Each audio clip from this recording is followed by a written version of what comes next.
Alright, so today's the day. Rogue One has come out.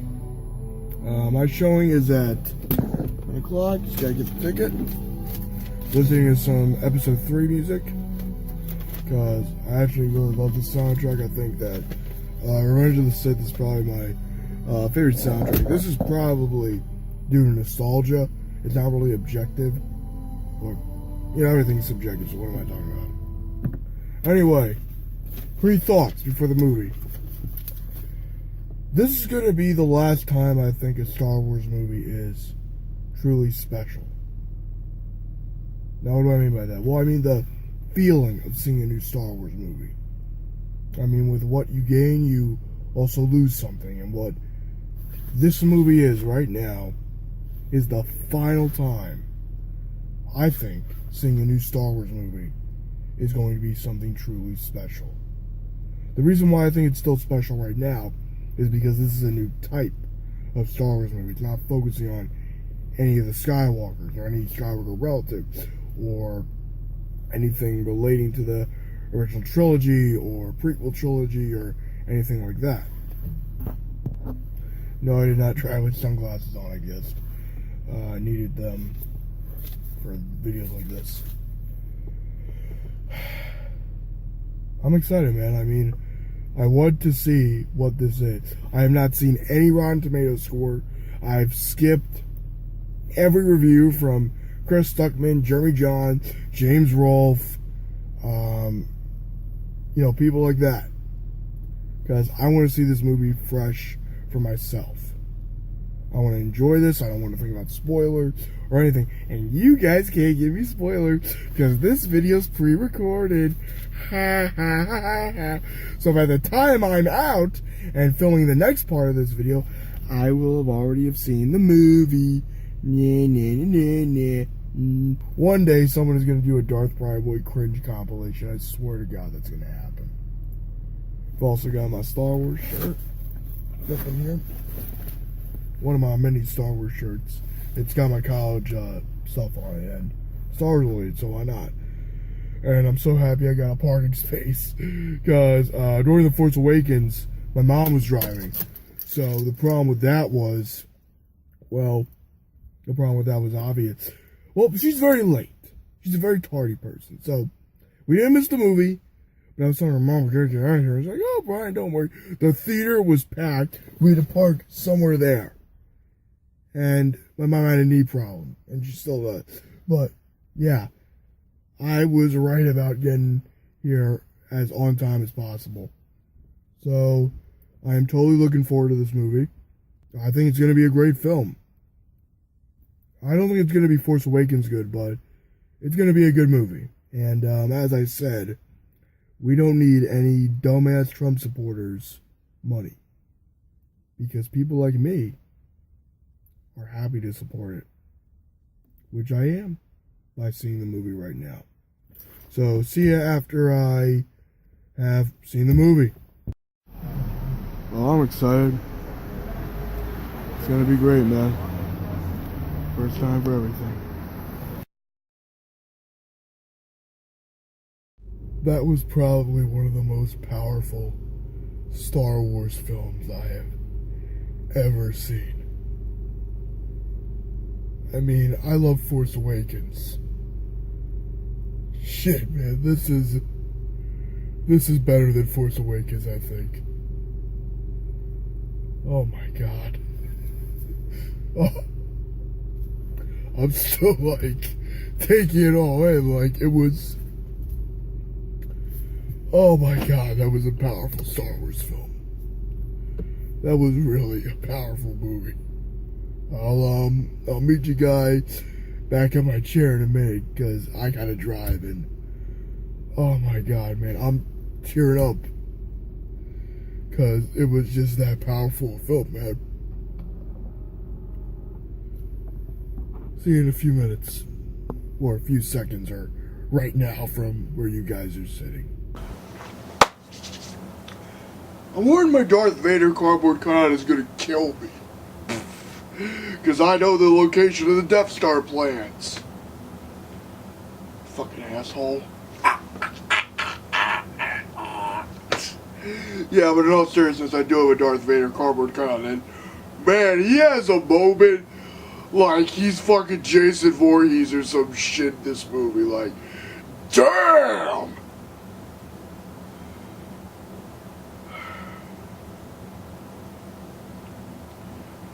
This movie was so powerful as a film. I loved the character of Jyn Erso.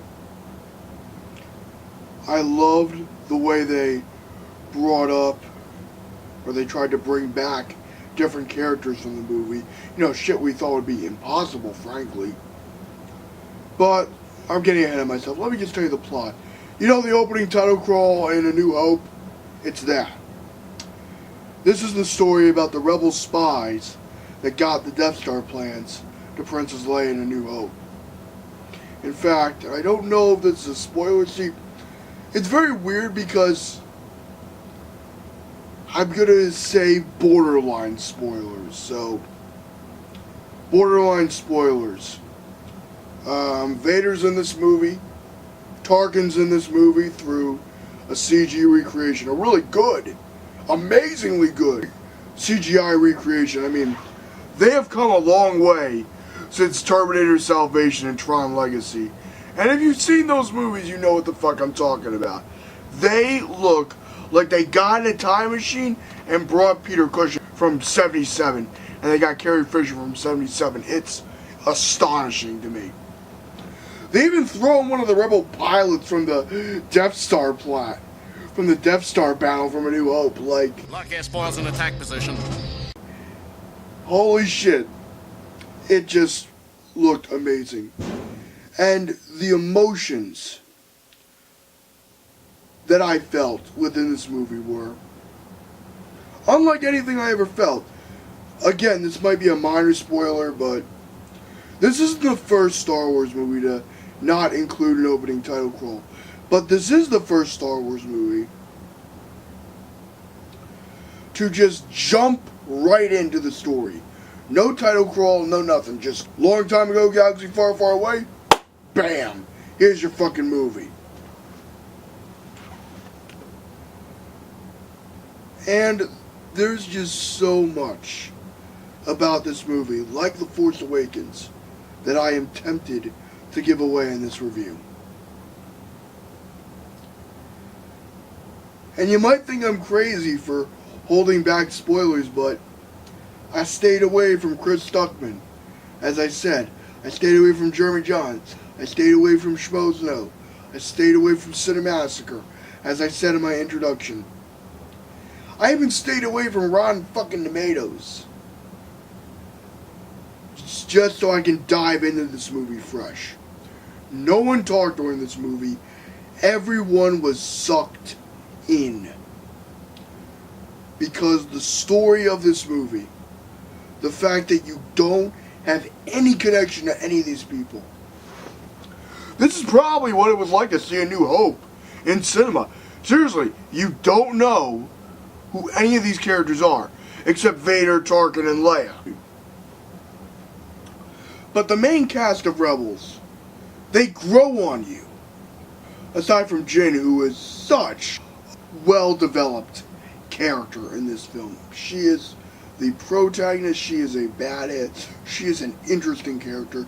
Just a grunt, a civilian.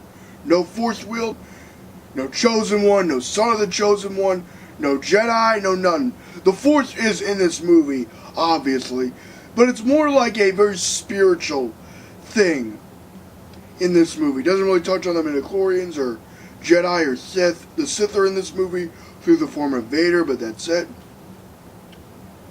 God damn, you know, just see this movie. As you saw, guys, I came home from the theater. I got in my car, still crying. Still impacted by this film. I want to watch A New Hope right now. I want to pop in the original theatrical cut and watch it. But I can't because I got fucking final in a week. In less than a week, I mean. So, Yeah, sorry about that, guys, but I had a lot of salty food today at the movie theater, so my voice didn't sound as good as it normally is because I didn't have enough water at the place.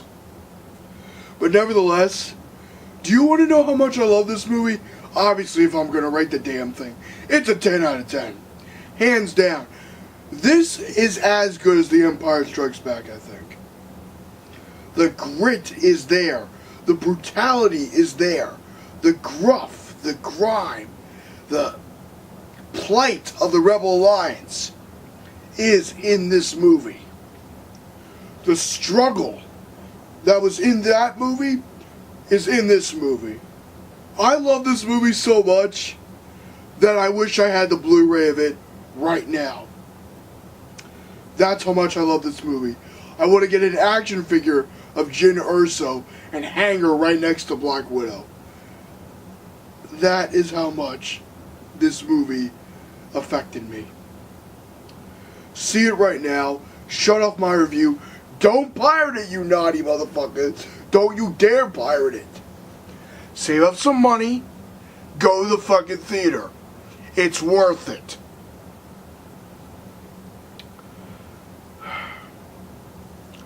See Rogue One, man. Because I'm telling you, this is the last time a Star Wars movie will feel special. And I mean that. I'll maybe elaborate more on that in another video at some point, but hey, you want to see Darth Vader be a menacing motherfucker? It's in this movie. You want to see a gritty, different Star Wars movie? It's in this movie. You want to see a Star Wars movie that's different from the prequels, the original trilogy, and The Force Awakens? This is your movie. This is as different a Star Wars movie as you can get. And if this is the direction that they're taking their spin-off movies, then the future is very bright for the Star Wars franchise. Now, if you'll excuse me, I will do my typical Star Trek outro, which is very appropriate. Yes, I said Star Trek. Live long and prosper, and may the Force be with you. And see this fucking movie.